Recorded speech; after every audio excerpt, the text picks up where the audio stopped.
don't care how fat you are, you're cool as shit, man. Unique New York. It's a risk, jumping ship. I've always been about a gamble, though. It was crazy. Yeah. Dudes were getting thrown through doors. This is a radio hit song. This could make you a fortune if it takes off. There was always that if. You got a back scratcher I could use? Brutal. They act like rock stars. I'm like, you ain't rock stars. F you. And guess what? That band never did anything. I think things are getting confusing. What was your first practice like? It's like, oh shit, it hit hard. Okay. Talk about the first time you heard Metallica. Like, you're gonna delete this, right? The show must go on. The show must go on. Dude, oh my God. You're not gonna win. I don't like to lose. Yeah. And if you're gonna beat me, you have to earn that. Yeah, when we left Dubai, he couldn't drink because it was Mohammed's birthday. So he couldn't leave. There was no alcohol being served until you got to 10,000 feet or something. God's okay with it as long as it's at 10,000 feet. Right? Yeah. Plane swaying and all this stuff. I'm like, oh my God, get me out of this plane. We're gonna die. So how you doing? I'm good, man. Just hanging out. Okay, good. What are you doing here?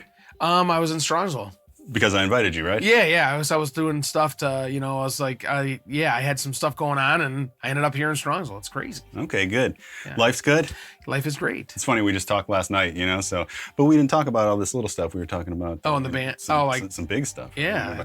No, but I mean, we didn't really catch up, but so we'll catch up now, Yeah, you haven't been in the shop for a while. I haven't been in the shop, I'm due. But anyways, welcome everyone. Jim LaMarca's back and happy to have him, It's a good one. Jim's always a riot, as you know. Oh, yeah. I don't want to put you on 49 years old, I'm a riot, yeah. I mean, just you got to come to the barber shop to see the riot, That's all I have energy for. It is incredible the way you just greet every customer and everybody seems to know you and stuff like that. And I think that's why business is so great for you. Well, yeah, I mean, you gotta, the customers are your business and they're there to look better and feel better. It's not just that. And, there's guys that come in and have no hair and they just want to bull crap, You were telling me earlier, we were eating some pizza. I'm super full, as a matter of fact, but you were telling me that your barbershop's rated number one. Well, it's, we were doing our football draft the other night and I went to the beverage store next to the barbershop and I said, the guy goes, wait, why are you guys here? I'm like, well, we're doing our football draft. And the guy goes, oh, you own the barbershop? I go, yeah. He goes, I go to this barbershop out in Fairlawn. He goes, everyone tells about how your shop's the barbershop mecca. I'm like, oh, really? He goes, yeah. He goes, a lot of people come in and out of that place. I go, yeah, it's a pretty busy shop, and it was kind of cool to hear somebody telling me about the shop that has no idea who I am, but heard about it and then got the chance to put two and two together. Hey, that's the owner, so it's cool, and I tell them about, the Pass Out record. I was I went right into I'm one of my favorite songs was Taste My. We're going to go into that right now. Oh, okay. Well, hold off. We're Sorry. going to go on. But anyway, let me just say one last thing to close that. First of all, congratulations for having that success and having people talk to you about that. It's great. But when you were telling me upstairs about it, it's because I thought to myself, it's because you're a riot. It's because you're a personality and you're very personable with all the people, and that goes a long way. You know what? And it's tough because sometimes, thank you. And it's tough too because sometimes, no matter what, you can't show them that you have a bad day. Mm-hmm. They don't care. And it's not even that they don't care. It's just the fact that they're paying for your service. It's almost like in the band. If, regardless of the bands, when we were in the band, if you have a bad day, you got the show. It doesn't matter. You play the show, you get it out of your system. It's great. The show must go on. The show must go on, right. The cut must go on. The cuts are always going to go on. People are always going to need haircuts, so. You mentioned Pass Out, Chimaira's first record, and let's dive right into that because I wanted to know probably something I've never heard you talk about, but my memory of your first practice, you came down to jam. Mark had been kind of courting you for a while, but you were playing in Switched, which was called Switch at the time, or Switch, yeah, Short Bus technically, Short Bus, but then it turned to Switch, with and Ben then Schigel and those then guys. I switched, over to here. So we were trying to get you to come to the band and stuff, and then you finally did after a while, and I think it was because you had just committed to those guys for the time. That's why you didn't. Or no, it's because our bass player had just left at the time or something. We needed a bass player. You already had your thing going on. Yeah. So my first memory though coming in is that then the very first day we wrote the song Taste My. We were playing with some riffs, and you just did on the bass the doon doon doon. Yeah. Which is what leads us into the verses. And that kind of set up to write the whole rest of the song. And I feel like we finished that song that day. Yeah. But is that how it happened? Is that what you remember? Yes and no. I remember coming in there because I think, did we do the recording though first or no? I think I did the recording because. No, well, we had to have written the song first. No. We did Dead Inside, didn't we? Well, that may be. I don't know the history. I don't remember. I thought your first time you ever played with us, we were working on Taste Mod, but you're saying we would have done Dead Inside first? Yeah, because I thought I came into the studio because somebody couldn't play bass and Mark asked me to play. That was like my first experience from what I remember. So maybe you hadn't joined the band yet, but you were just doing exactly. Some stuff? That's I think how that went down. It was like I wasn't in the band. I brought Ben to the studio because I was in the band like with Ben at the time. And then what happened is we came into Dead Inside for that the Cleveland comp. I can't remember exactly the name of the comp right now, but we came down. Are you remembering? See, I thought that the Cleveland comp was Taste My, and we went over to Mars and recorded it, but that's a little bit later. No, I thought it was Dead Inside. Maybe. Call Mark. Maybe. Okay, so anyways, regardless, what was your first practice with a band like? Coming to Rock okay, so City yeah, Studios, right? Do you remember that? Oh was yeah, that yeah. City Yeah, rehearsal spot? Yeah, okay. Same spot, right? We were in. Which is the spot before for everybody. In the Dehumanizing Process DVD, where you see us jamming with like Ricky or even Andals and stuff, that was our second spot. Our first spot where we got started and got signed to East Coast Empire and stuff was a different building. And then we moved downstairs to that bigger room for self-titled Resurrection, all that kind of stuff. You know? But Possibility Reason was still upstairs in the room that you're talking about. Possibility Reason started. Yeah, that's right. It started at the original at Rock and Roll City. Yeah. I think things are getting confusing. What was your first practice like? Do you My remember first practice coming down to that studio, that rehearsal spot was I don't remember exactly I remember writing the song, being part of that song. That was awesome. Like it was like and I remember the part was like dee dee dee dee dee like the jam part like in the end? Yeah. Dun, dun, dun, dun, dun, dun, dun, no, before that, the whole breakdown like the yeah like and I remember I was like I remember playing that and I was like I don't remember whose equipment I used, whatever, but like I remember that part sounding good because I remember going down to like I think I had my 5-string like my Music Man, my Music Man bass, which I was playing back then. And I remember playing that part, and then when it hit to the low one, I was like, oh shit, it hit hard. And I was like, not that I didn't have that with the the band I was in previous, like with the Switch guys, but like it was good to go back to metal. Like I was like, ooh, I like that feeling, like hitting those notes. I was like, I could still when I'm hearing that song, I can go back to that moment, to that practice moment. And like, so I had that band and this band, and I had to kind of like make a decision. I'm like, okay, well, what do I want to do? I remember you saying something like, oh, come on, man, join us, man. Come on. You're going to love this stuff. I'm like, yeah, okay. It's cool. Whatever. It was I could feel the pull from the metal side, but I was like, God, I had so much 5 years of time invested into that where I was like, oh, like, what do I do? I mean, it's a very tough decision to make, but in my heart, I always, like Mark and I always were playing heavier stuff. And I saw what Mark was doing with the band. Back in high school and stuff. Yeah. Back in high school and after high school. But I saw what Mark was doing with this band and Chimaira. Yeah, right.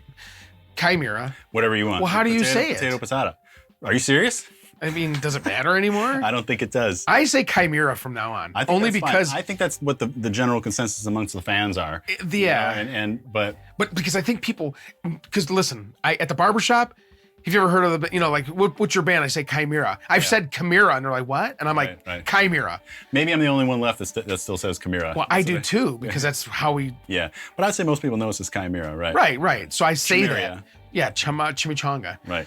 But I knew this path had the fans, like the ones that were like, they know who you are, they know your band, they see your picture. Like that was a whole different aspect for me that I was like, that I remember having that taste. And the band I was in with Ben and Brad and those guys, the problem was with that band, it was a lot of our friends and, they're friends. You know what I'm saying? They're friends. Friends? Friends. They're friends that are fans. Yeah. And it's awesome. Not that it's a bad thing, because they're your friends. You show them, Yeah. And doing 5 years of playing in a band, like we went through a lot of stuff, playing college shows, playing fraternity houses, clubs in New York and Pittsburgh and all these different places. And like, there's 20 people there and 30 people there. And like, hey, we'll trade you a show. We'll have this band come from Pittsburgh one time to play a show with us, and they act like rock stars. I'm like, you ain't rock stars.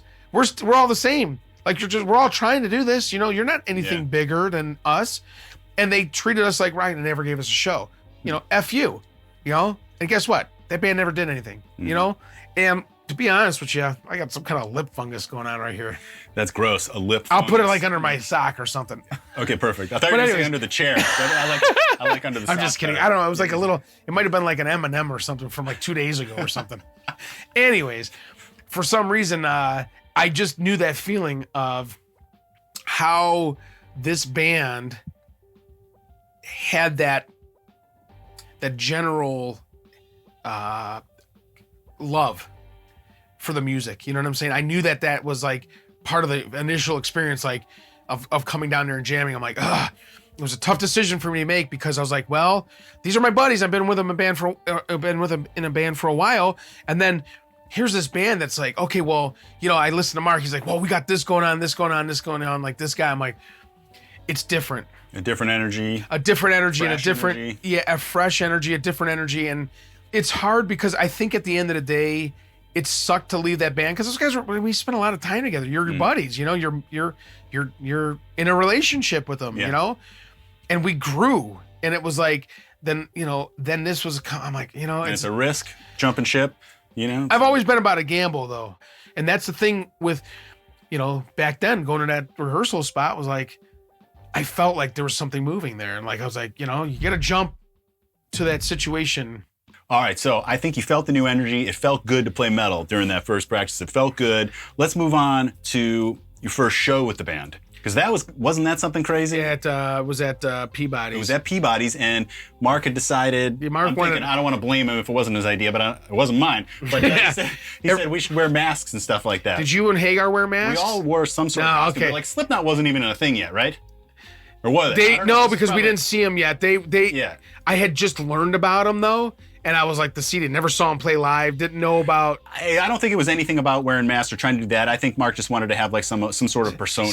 We gotta stick out more. Yeah, some mystery thing. So yeah, me and Hagar had these like, man, if I could find some pictures, that'd be great. But I think we had these like masks, or it was like one of those like ones with the rubber band on the back. And it's a face, like black and white, and you guys put on some like somebody. I think Hagar had a mask that was like you could see the face. Oh, but it was like it was like clear, but with like eyeshadow and stuff. He looked more demented. Like look, more demented. Yeah. So sorry, Hagar, I didn't mean it like that. But that was like the thing. So like it was all black and white too, because I have my white jacket still. That's the thing. Yeah, you wanted a black and white theme. Yeah, it's in my basement, my parents' basement. I see it every time I go to my parents' house. You still have that? Yeah, and we had a black one. We did the next time. We did I had a black. It was like like a windbreaker shirt, you know? Well, let's give it away here on the show. All you have to do is... No, I'm just kidding. Yeah. I mean, it's $500. Anybody wants it. No, but I mean, that's the crazy thing. Like, I have a lot of stuff that, you know, you just save over the years, you know? Yeah. I got boxes too, you know? So it was weird that we did that, but I don't really remember totally, but I want to say it was probably a pretty good show. Was that it was packed. Release party or no? No, it was packed. That came later it was a packed show. We played with like a couple of hardcore bands. I can't remember right now, but like it was a band that like used to have a webzine, not even a webzine, it was a zine back then that Slut? Lorelei? Not her, no. I didn't know her that well. Like everybody else did. She was younger, so and she used to have like parties and stuff at her house and people play. She would have like basement parties and have bands come here in Strongsville, right? That's one of the first times I saw Ascension in somebody's basement. Yeah. And like, dude, it was crazy. Yeah. Dudes were getting thrown through doors of like into other rooms of the basement and stuff like that. My parents wouldn't have gone. Yeah, I know. I played a couple basements. Like Andel's neighborhood. Yeah. You know, but yes, yeah. Ascension. She lived right by Matt Nemec, where my drummer from high school where he lived. Yeah. I think she was over there somewhere. I mean, from what I remember, Stag Thicket. Stag Thicket. Is that anyone? It's in Hunting Meadows, right? Yeah, Hunting Meadows, Stag Thicket. All right, so check this out though. So that your very first show. What would we call that? Early 2000 or? Yeah, 90, no, 2000 for sure. 2000? Yeah. Fast forward 23 years from your first show. Is that now? To your latest show. Yes. Oh, yeah. It is. Your latest show. The show's back in May. Just give us a quick retrospective. Well, I'll tell you what. That's awesome because like if I were to tell you right now from that 23-year period of time to know that like I would have a 10-year-old son that was at the show and rocking out and just enjoying it, like was like, what? It would have been to see my little mini me like getting into it. Like I would have been like, nah, you're crazy. Cause like you could win $1 million, you can win $10 million, you can have the biggest house in the world. But that to me is a gazillion dollars right there. Watching him, every time I got done with a song, he's standing there. He's like, cheering. I'm like, he just didn't understand it. It was like so new to him. And it was awesome to watch that. Yeah. He has no idea. And here's the best thing about it. Like, he has no idea who his father is in that world, okay? He has no idea, like the stuff that I've done. I got time to tell him, but, he has no idea that, the stuff that I went through to be in a band and get to that point, right? The 23 years. And he's sitting there watching it. And it's like, yeah, okay, so he's at the show. He comes out. We're throwing picks at the end. He's throwing them out with me. We go to the next day. People are at the Melt signing. They're like, one guy's like, hey, can I have your son's autograph? I'm like, yeah. And they're like, so he signs like 40 autographs. Wow. Has the greatest time. I rented an RV so he can kind of have the experience of being on a bus. Like, yeah. It was kind of like a really cool thing. By the way, for people that don't know, for this show, I mean, it was here in Cleveland. The two of them, Jim rented an RV. It was brand spanking new. Yeah. It was sick, and he just had it parked right outside the backstage door, and he had his own bus. Yeah. It was awesome. But I wanted my son to have that experience. I wanted him to like to know that like what it was like to be on the road. So he's watching all the fans walking in through the picture window because it was like the side thing went out, whatever. Slide out? The slide out, yeah. And we're sitting there, he's eating his mac and cheese, because she calls me, she goes, is he gonna have food down? I'm like, yeah, I went and bought macaroni and cheese so we can eat on it with me. It was me, my brothers, and my son. Yeah. And it was awesome to just kind of sit there and he's watching these fans come in, bring them into the show. All that stuff that weekend, the whole thing, right? Everything's awesome. And this is what humbles you as a parent. I go, so Monday he goes to school. I go, hey, did you tell your buddies about the weekend? Like, what'd you do? He goes, no, why? I go, dude. He goes, and I was like, I said to myself, I said, well, there you go. It's done. There's no, the show's awesome. It's great. But guess what?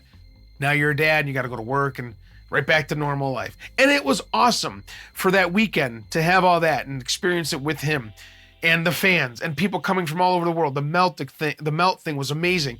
It was so fun.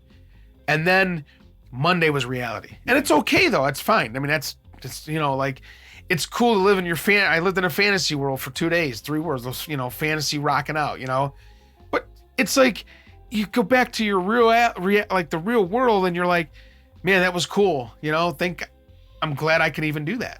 And my mom's like, how do these people, do they even remember you guys? I go, yeah, they do. Yeah. How was the week? It was great.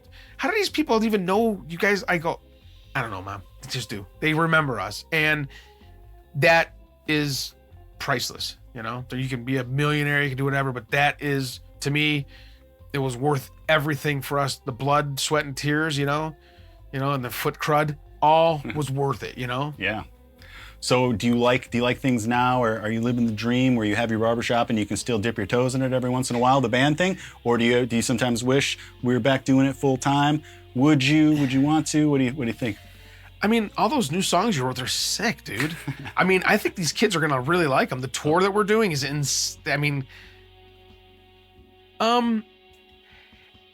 don't know if I had that same, and I know we all don't have that same energy. Well, the thing was after the night. After the night, I'm ready to go on the road. Yeah. We're like, we got to keep going. Yeah. Let's get on the road right now. And you have that adrenaline going and everything, but now it's kind of wind back down, and it's Monday again. Yeah, right? exactly. So it's Monday. But the thing is, though, like that energy that night, that's the kind of thing, there's, you could live in a fantasy world. On Saturday night, I was like, we just got done playing the second show. It was awesome. We get done, it's like, just making sure everyone's having we're entertaining not just the crowd. We have guests and family, and it's way different now because it's like that show told me like, people enjoy this, and I would love to have that back again where we're playing and doing all that stuff like that. But like, the wear and tear of the road is tough, people don't understand that, being off the road for a long time. I haven't been on a plane since 2013, and I'm infatuated with planes. I was at the air show, and I'm always, I got Flight Simulator for the Xbox. It's insane, right? But like, I haven't been on a plane since 2010. 10 or 13? 2010. Sorry, what did I say? 13? You said 13, so 10's even 13 longer. years. 13 years. 13 right. years. Yeah, That's wow. right. Yeah. Wow, you haven't been on a plane since 2010. No. And it's, I'm less afraid of it now, but like, You didn't seem like you were afraid of it back in the day. just had to deal with it. Yeah. I agree. I say I'm most, I think, at peace on a plane. I mean, don't get me wrong. I hate the airport experience. I don't like any of that. But when I'm on a plane, I realize that there's nothing I can do. There's nowhere I can be. Nothing. You I should be slapped doing, me in the but face just one sitting time. there, You slapped and me. You accept death. Yeah. Well, yeah. It's either going to happen or it isn't. Do you remember slapping me on a plane on the ride home from New Zealand? You didn't slap me in the face, but like you're like, because you were freaking out. Yeah, because of the freaking turbulence. It was so bad. I'm in a chair, holding the chair like this, and you're fine. I'm sitting next to Bobby Hamble from Biohazard. And he's like, bro, it's okay, man. It's all good. I'm like, and planes swaying and all this stuff. I'm like, oh my God, get me out of this plane. We're gonna die. And you're like, you're fine, dude. You're fine. I'm like, okay. I probably had a couple drinks. Yeah. So I thought it was fine. Yeah, you were loose. Maybe I was. So yeah, that's all you got to do. That's what Arnold's would do. Drink a bottle of Jägermeister in the bathroom before getting on the plane. Just to deal. But that's another. Yeah, one. when we left Dubai, he couldn't drink because it was Mohammed's birthday, so he couldn't leave. There was no alcohol being served until you got to like 10,000 feet or something. That's when they started serving alcohol. God's okay with it as long as it's at 10,000 feet. Yeah. You're not cool on the ground, but in the air you're all right. You're out of airspace, Yeah. So you're right, though. I mean, the road there's definitely some grinding things. It's not always fun just totally traveling like that. But yeah, after playing those shows, you'd kind of do it again just because of that high was exactly. so great, And I've been on a high from it for a while, and it's kind of come down in the last like couple weeks because get my son ready back for school and like all that kind of stuff. So like, good. Yeah. I wanted to ask you, because I don't know that I really know exactly. I can name a couple of your favorite bands, but talk a little bit about your early influences, some of your favorite bands, favorite albums, and what years? What got you into playing bass? Why did you choose the bass? I know did you start on guitar and then go to bass, or was technically I started on guitar with Ed back in the day. I started on guitar, but our bass player, it just wasn't working out with him, and I played bass for like technically the first gig we ever played. That's what you got to do back in the day. Yeah. Whoever fits in, right, to make it work. Right. Yeah, I'm like I've been playing with a guy that's as good as Ed. Like I need to get better. He's gonna fire me. So we played like a couple like things, and then I switched to guitar. I went back to guitar, and then I switched to bass to play with the hardcore stuff because I was like, Mark and I were playing this band Submission, and we were playing in that band, and like it was like I actually played drums for a song, so like it's just mass confusion. Like, what are we gonna do? So I played bass, played guitar, sang in a song I think maybe or something, but like it was just like chaos. And then when we did Skip Line, that's probably when I seriously started playing bass. So then you probably didn't have any real like bass heroes growing up that made you want to play bass, right? I mean, if I had to say if somebody were to ask me who's your favorite bass player, the only one I can think of is Gene Simmons. Gene Simmons is, Michael Anthony from bass, from Van Halen's always been. I think at the end of the day, like when I first started taking bass seriously and playing it, Michael Anthony is the way I wanted to play always. Like that's the bass player. Dude, there's so much. I wanted to be Gene Simmons. The singing, everything. Because you got that. To you and everything. Yeah. Oh, he's great, dude. Like I watched when Corey from Slipknot played with him and John Five from. Oh, that's awesome. Did you ever see when they played? What's the song with Take the Whiskey? The name of that song. Take your whiskey. Michael Anthony's playing with them. Oh, yeah. I'm like, dude, Michael Anthony's like he's so good. Like he's like he's not super technical, but he doesn't need to be. He's just powerful. Like you feel him, Totally. And I mean, and you got to keep up with Eddie. Gene Simmons' personality, like his persona, is like kind of like what I always wanted. Like, he's got that image, like, it scared me when I was a kid. But Michael Anthony, and then as I started playing, I want to be more like Flea, but I'm more like, Tick. You know what I'm saying? Tick comes back out. Yeah. Right. So, but like, I was like, I can't. Although, you fast forward now, I can play a little bit better like that as I've gotten older. And I'm like, wow, I wish I would have been able to play this back then. But, it's Flea's, I like his style. I mean, he's like one of those people I wish I could play like, but whatever. He's awesome. Yeah. But like those guys are like, those are the favorites, Cool. Kronos from Venom was probably one of my favorite bass players too, because he did a lot of sliding. So that's where you get that. Yeah, like that. Like, yeah, he's definitely like you know, like his awesomeness was like just his, like, he was like a Gene Simmons, like an evil Gene Simmons, like without the like makeup. But yeah, it was like those bass players were probably like my favorite bass players of all time. I'm going to suggest an honorable mention because of something that. Did you get like a package from Melt? So we did that Melt signing. Yeah. So in this box that Melt sent us, kind of like each a thank you box, and it had like some gift certificates, like a book of all the Melt artwork. And there were some like baseball cards in there or something. What'd like you that. get? So here's one I got. I'm going to show it on screen first on camera. Yes. Oh, come on, focus. There we go. Pretty cool. Yeah. And it's just ironic after, you know, I'd bought that bass from him at a show when I just saw him last with the Kings of Crash, and then gave it to you. Oh, it's now sick. Yours for the shows and everything. I'll put it in the case. Put it in the case. Yeah, that's awesome. But that's pretty cool. Ellefson's that, I mean, like, see, here's the thing. Like, if you start about bass players, Dave Ellefson's one of my favorites too. But that's metal. It didn't get into. I was more into the rock, like Van Halen, like Kiss, and you know, a lot of the classic rock stuff. Like Flea was more like high school, like, you know, like I was like, oh, he's good. My buddy Matt was always really good at trying to play, you know, Flea bass lines. I couldn't do them. So, you know, but like, you know, you think of the metal guys, you're like, yeah, you know, like Venom was probably my favorite one. Like, but like Ellefson, Burton, you know, Newsted, those guys are just, they're, you know, they molded us, me, I should say. Who had a bigger impact on you from Metallica, Burton or Newsted? Because of course it depends on when you get into them, you know? Bass, probably. I don't know. Metallica, like, I'm not like Metallica, more Hetfield. Like, that's my favorite member of the band. Like his guitar playing, like, that's what I enjoyed the most, is James Hetfield's ultimate rhythm guitar player. But yeah, the bass player, like, you know, like the bass player situation, like, you know, Robert Trujillo is like definitely one of those guys that, like, my favorite Metallica bass player is Bob Rock.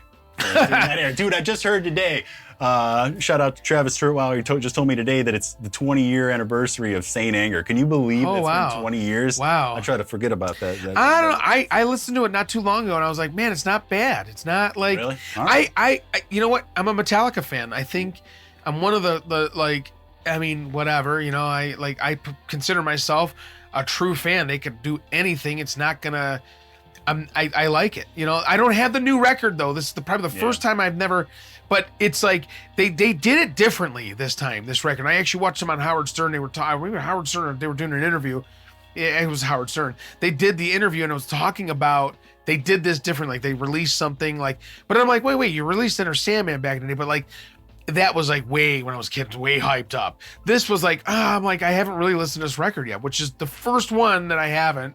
But I'm watching all the live stuff, which is insane. So I'm doing it the same way. So whatever they're doing is keeping me interested enough live that, like, it's not like I'm not having to listen to the record. I know the songs that they've been playing, the one 72 season stuff. Yeah. So, but I will give it a listen. I just haven't had the time. Same here. I'm waiting for like a road trip to give it a proper listen. But that Howard Stern thing's really cool. I watch that too, where they're all just kind of with their instruments and Howard's asking them questions and then they'll play a song or something. And that's the thing about Metallica too. Like, we're always going to be fans of that band. Their catalog, so much of it is so great and so influential that it kind of doesn't matter if there's a stinker here or maybe one you don't really like. I mean, you really like Lulu, right? You said. Which one's that one? Exactly. Is that the one that they did with the?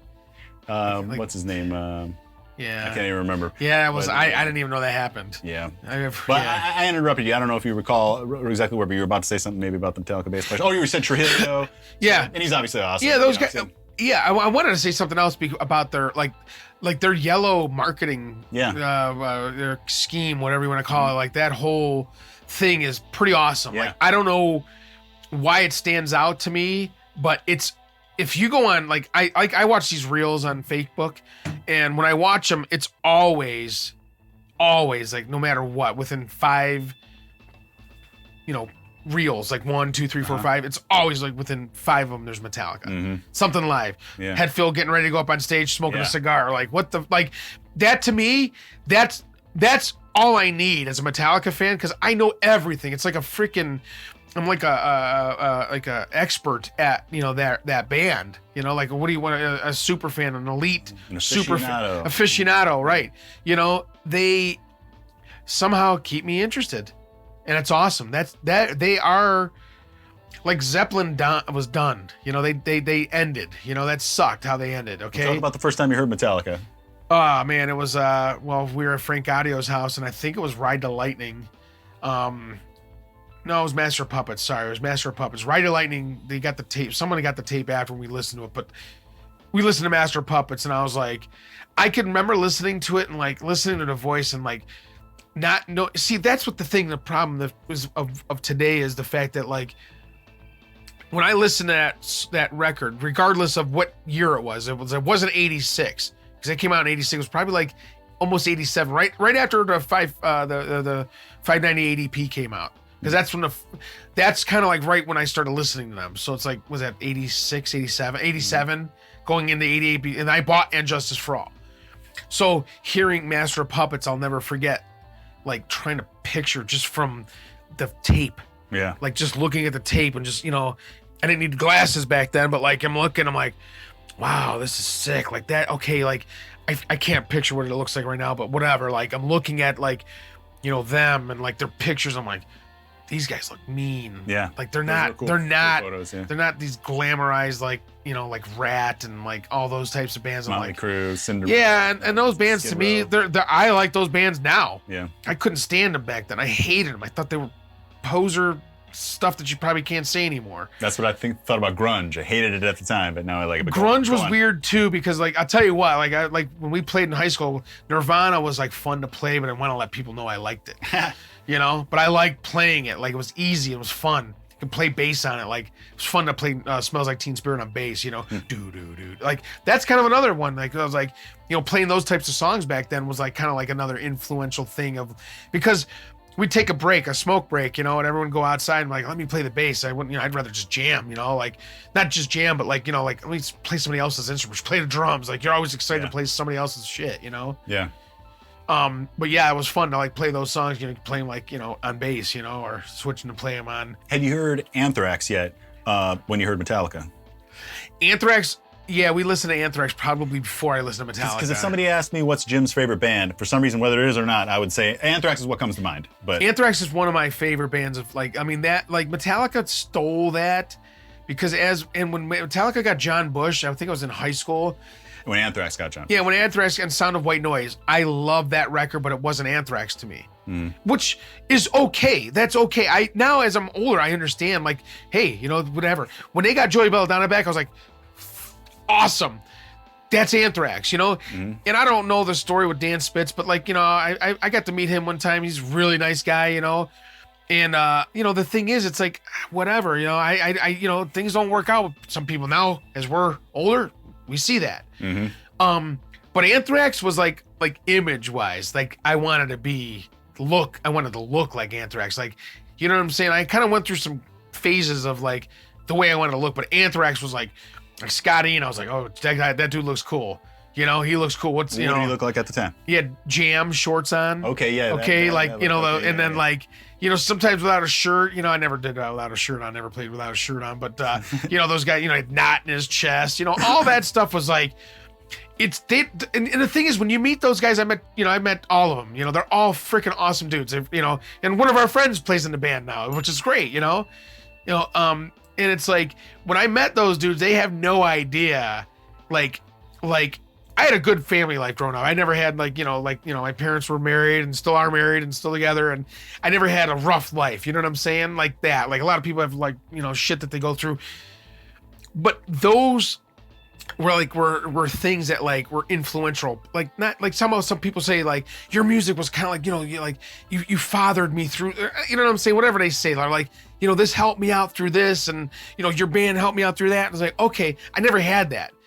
Those bands helped me out, like trying to develop an image, which I was very confused about for, you know, through high school, because you just want to fit in, you want to look cool, you want to be cool, you know, and you want to kind of have that, like, you know, like I want to stand out. I'm not like everyone else here. Yeah. I never wanted to be like anybody else. I never was that way, you know. And the thing is, I meet those bands and I'm like, you guys had such an influence on me. And you meet them, you're like, they're cool, but you're like, like you're like, you don't know how cool you are, and that's awesome. I know people feel that way about us, and which is, it's awesome. It's like, it's like a payback, like, right. For that, but, I just pictured always trying to be cool looking like that, always. That's, like at the end of the day, you get up on stage, if you look like a schlub and you're up there playing, like, cool, but you better be smoking guitar riffs. So that was always kind of like a thing, trying to be looking like something, like an image, and that's always been, kind of, when I think of that Jams era, I think of the Public Enemy collaboration, Bring stuff like that. Yeah. That's when I first took note of them, I think, when I saw that on MTV. And see, here's the thing. So MTV started taking liking to Anthrax. So you see them blowing up, and you're like, oh, that's sick. That was awesome. Like, and I'm seeing a band that I know, not that I know them, but I know that I like. You now. Later know them, right? Yeah, and you're like, you're sharing. Now everybody else is starting to like them. I'm like, wait a minute. Like, you see, I think what drives me nuts today is watching somebody like wearing like a Motorhead shirt, like we're just like Missy Elliott one time. I remember her wearing a Motorhead shirt. I'm like, don't listen to him. And you know what? If she did, good for her. But I don't know that story. I never paid attention, but I was like, you don't know Motorhead. Yeah. You can open up that air conditioning vent. I know. I just felt sweat just drip on your floor. Really? Just kidding. No, you're good, dude. I'm kidding. I should, as a matter of fact. At this point, people, anybody that's still watching, glad you're still with us. Yeah. We're gonna try to get some air conditioning going. Yeah. I imagine a lot of people are still watching these episodes. You guys are still there? Why? Because you're a riot. A riot.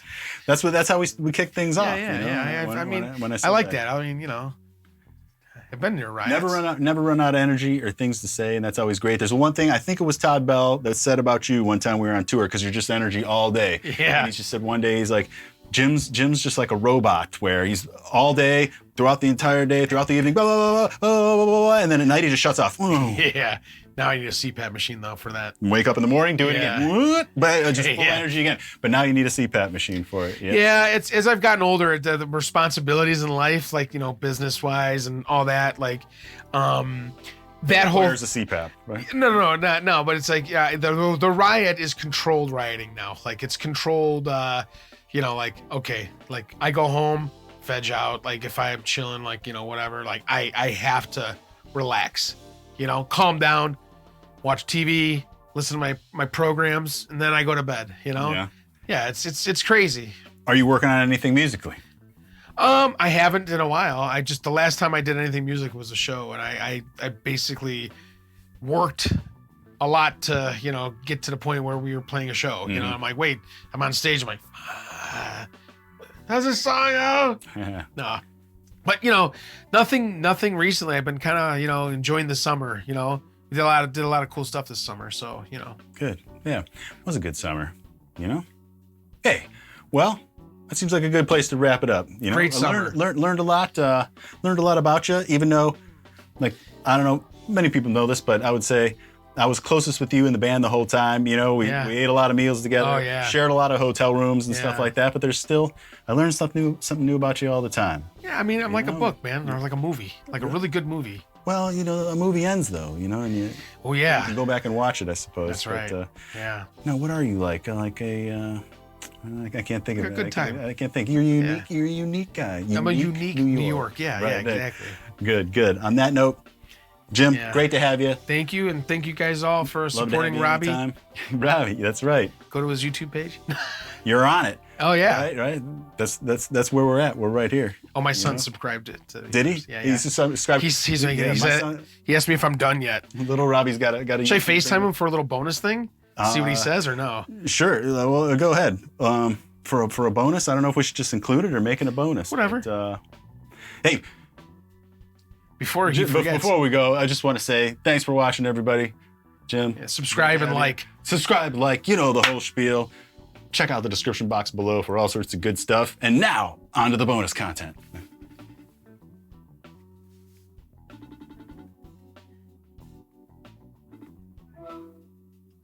Hey, Jimmy. Hi. How's it going, man? Hi.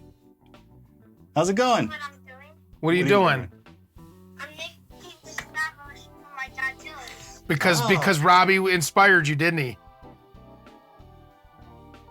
Yes, he inspired me with this stop motion, and I also have my Godzillas. Okay. This is like kind of bonus footage. So you want to say, hey, okay, real quick, can you just tell Rob's people that are on his YouTube page here, tell them what you thought about the Chimaira show that you witnessed. Can they see me or hear me? They can hear you. They could probably see you and hear you. I'm going to be able to, yeah. Okay. It was really cool, and it actually was pretty loud. I mean, of course it was, but it was also very cool and stuff. Okay, that's it? I mean, I'm also doing Godzilla stop motion. Oh, okay, so you're busy. Yeah. You're busy. I get it. Well, listen, I just say goodbye to everybody, and we're going to get going because I got to go home anyways, okay? Okay, bye. Take it easy, Jimmy. Good luck with your video. Thank you. Right on. Send it to my dad when I'm done. Okay, sounds good. I love you. Bye-bye. Bye-bye. Yeah, you got a little Jimmy. I got a little Robbie. Best thing ever. Like That's I said, right. You know, you never know. Dude, we're playing Halo last night, Robbie and I. Yeah. And dude, we're just sitting there having a conversation about like, all right, this guy, because we're playing these teams on another team online. I'm like, all right, he's posted up in the back there, and Robbie's like, got him in my sight, boom, one shot sniper kill, and I just look over, and I'm just like, I can't believe you're my son, dude. To go back 20 years, like we were talking about, you know how we used to play all the time. Yeah. And kids bring that up in comments all the time, dude. I remember playing Halo with you guys in fucking like Munich or something like that on some festival or something. I'm like, whoa, because remember with Rain? Yeah. I mean, dude, yeah. And What about like this? I mean, do you mess him up like Rockets when we play Rockets? Yeah. Like you go after him. Like you don't like. See, one I thing. don't go easy on One thing I say about kids, like, and this is the way I raise my kid. Like, you're not gonna win. I'm winning. If you can beat me, you're fine. I don't like to lose. Yeah. And if you're gonna beat me, you have to earn that. Oh, okay. Here, I go figure it out, dude. I can't do that. I go figure it out. There's a big difference. Like, Yeah. you know, like it's okay, but like if I'm playing like Jimmy and Rockets, I'm smoking them. Yeah. You know, I'm gonna watch his screen and smoke him. Every once in a while, I'll give him a little advantage just if I see him getting discouraged, or try to get him re-encouraged, and it usually works. You know. Well, you have to sell them on it because if right. here's the thing, if they don't like it, they're not gonna play, and that means you're like, okay, well, I'm trying to bond with you, buddy. Right. And if I'm smoking you, you're not gonna want to play. You know. Right. But you know what though? Like, yeah, I mean, like, well, my son and I will play, what's it called? Flight Simulator. So we'll sit in my family room. I got the 65-inch TV, and we'll sit in front of it. He sits next to me. Yeah, what's going on, co-pilot? And like, he's like, yeah, there's somebody walking across the runway. I'm like, I'm running him over. Out. You know, like. That's awesome. Yeah, we do. Dude, yeah. Just last night, as I'm putting Robbie to bed, and I had texted you. I said, bring over an Xbox controller or whatever. Yeah. And Robbie's like, I guess he didn't remember or something, but he's like, oh, Jim plays Xbox. I'm like, yeah, of course. That's all he does. Like, I think when he's home, he's playing everything. And he's like, what do you think he plays? And I go, we could ask Robbie this right now, and he would tell you the same thing. What I said to said to Robbie last night. I said, dude, oh my God, right now I'm playing Flight Simulator. That's what you said. Yeah. That was good. Yeah. Flight Simulator's sick. Just to zonk out. And I used to love to do that with Grand Theft Auto. You know, still. I think like if they're that game came out 10 years ago. What? 5, Grand Theft Auto 5. Oh, 5. Yeah. We were talking. I'm San you're Andreas. old. I yeah. want to try one of the new ones for the Xbox. I don't want to lose this. So cool. you gotta pause everything. Yeah. Do you want to play any Halo or you got to roll? All right, I'm gonna roll.